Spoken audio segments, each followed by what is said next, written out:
कोकोशिबू जो कि upper moon one है, यानी कि ये मुजोन के बाद सबसे पावरफुल डीमन है। और ये एक डीमन बनने से पहले डीमन स्लेयर था जिसने मून ब्रीथिंग जैसी पावरफुल टेक्निक को क्रिएट किया था।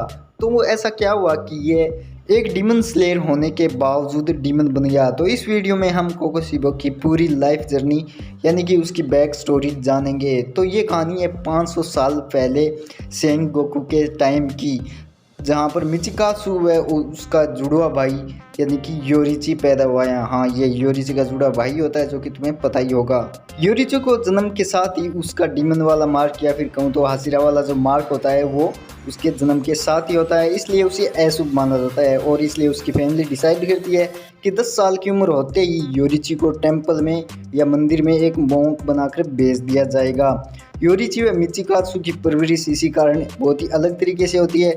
योरिची को एक अलग रूम में रखा जाता है जो अन्य रूम से अलग था। मिचिकासु अपने भाई को छुपकर मिलने आता था। मिचिकासु जब भी योरिची को देखता था तो योरिची अपनी माँ के पास चला जाता था और उससे चिपक जाता था। जब मिचिकासु 7 साल का होता है तभी वह स्वॉर्ड चलाना सीखना स्टार्ट कर देता है, क्योंकि उसे एक बहुत ही पावरफुल सामुराई बनना था। इस समय योरिची भी मिचिकासु को देखता रहता है एंड एक दिन योरिची मिचिकासु से कहता है कि उसे भी सामुराई बनना है, लेकिन मिचिकासु कोई भी जवाब नहीं देता क्योंकि उसे पता था कि वैसे भी इसे 10 साल का होते ही टेम्पल में जाना है, तो इसे स्वॉर्ड चलाना सिखाने से क्या ही फ़ायदा। और ये देखकर उनको स्वॉर्ड सिखाने वाला व्यक्ति ने योरिची को कुछ टेक्निक सिखाई और इन बेसिक टेक्निक का यूज़ करके योरिची ने उसे 4 बार हिट कर दिया। यह देखकर मिचिकासु काफ़ी हैरान हो गया और वह योरिची को कहता है कि मुझे भी तुम्हारा सीक्रेट बताओ, तुमने ऐसा कैसे किया। तो योरिची ने जवाब दिया कि बस तुम उनकी मांसपेशियों की और उनकी हड्डियों की मूवमेंट देखो और ब्लड का फ्लो देखो। लेकिन यहाँ पर मिचिकासु को कुछ भी समझ नहीं आया, लेकिन कुछ समय बाद उसे पता चल गया कि योरिची किसी भी बॉडी को ट्रांसपेरेंटली देख सकता है। वो हर किसी के ब्लड फ्लो, बोन और मसल की गति को देख सकता है और ये वर्ल्ड एक ट्रांसपेरेंट है। इस बारे में मिचिकासु को पता चल गया, लेकिन योरिची अभी भी इससे अनजान था कि ये क्या है और इसके साथ ऐसा क्यों हो रहा है। योरिची की इस पावर के बारे में जानकर मिचिकासु को काफ़ी डर लगने लगा था। वह डरने लगा था कि कहीं अब योरिची की पावर के बारे में जानकर पिताजी उसकी जगह मुझे टेम्पल में ना भेज दे। इसी रात योरिची और मिचिकासु की मां की डेथ हो जाती है और मिचिकासु को टेम्पल ना जाना पड़े इसलिए योरिची घर छोड़कर चला जाता है। घर में फिर मिचिकासु को एक डायरी मिलती है जो कि उसकी मां की डायरी थी, जिससे उसे पता चलता है कि योरिची उसके लिए ही घर छोड़कर चला गया।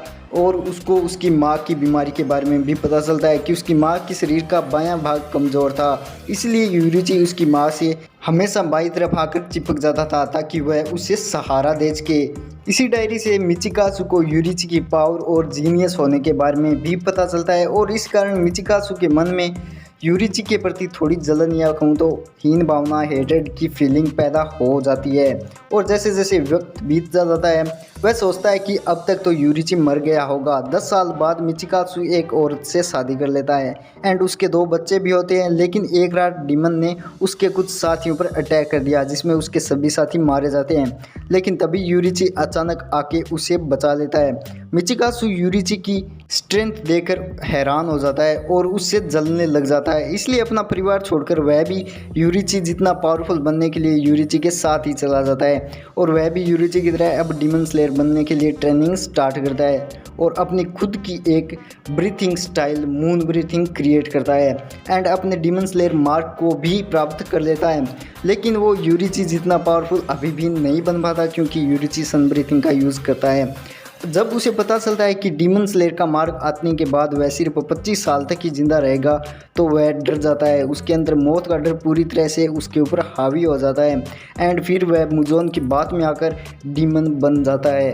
एंड क्योंकि वह बहुत ही ज़्यादा पावरफुल डीमन स्लेयर होता है इस कारण वह बहुत ही पावरफुल डीमन बनता है। इसी कारण वह लगभग 400 सालों से अपर मून 1 की रैंक पर है और उसे कोई भी नहीं हरा पाया।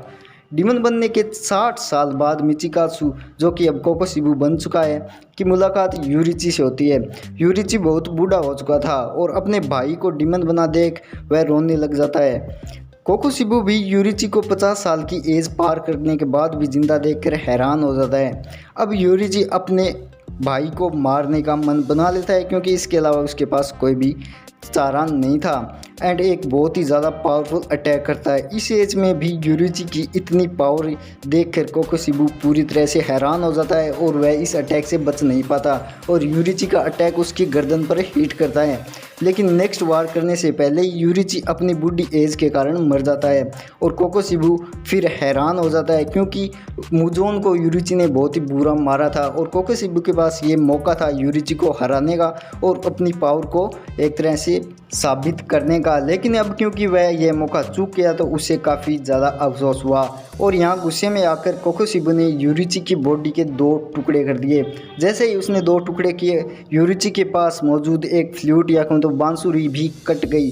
यह देखकर उसे अपने बचपन की याद आ गई क्योंकि यह बांसुरी कोकोशिबू ने ही यूरिची को दी थी बचपन में जब वो लगभग 7 साल के थे और इसे यूरिची ने अभी तक संभाल कर रखा था। ये देखकर कोकोशिबू काफ़ी ज़्यादा दुखी हो गया और रोने लग गया और कोकोशिबू ने उन दोनों फ्लूट के टुकड़ों को अपने पास ही रख लिया जिसे कोकोशिबू अभी तक अपने पास रखता है। और इसके बाद स्टोरी प्रेजेंट टाइम में आ जाती है जहाँ पर मुजोन कोकोशिबू को ग्यूटारो की डेथ के बारे में बताता है जिसे कि साउंड हसीने ने मारा था। सेकंड सीजन में हमने देखा ही था और इसके बाद जो है कोकोशिबू हमें उसकी फाइनल बैटल में ही देखने को मिलता है जिसके बारे में इस वीडियो में हम बात नहीं करेंगे। अगर तुम चाहो तो कमेंट कर देना, मैं इसका सेकंड पार्ट में कोकोशिबू की फाइनल बैटल के बारे में बता दूंगा। तो इस वीडियो को लाइक और सब्सक्राइब तो कर ही देना।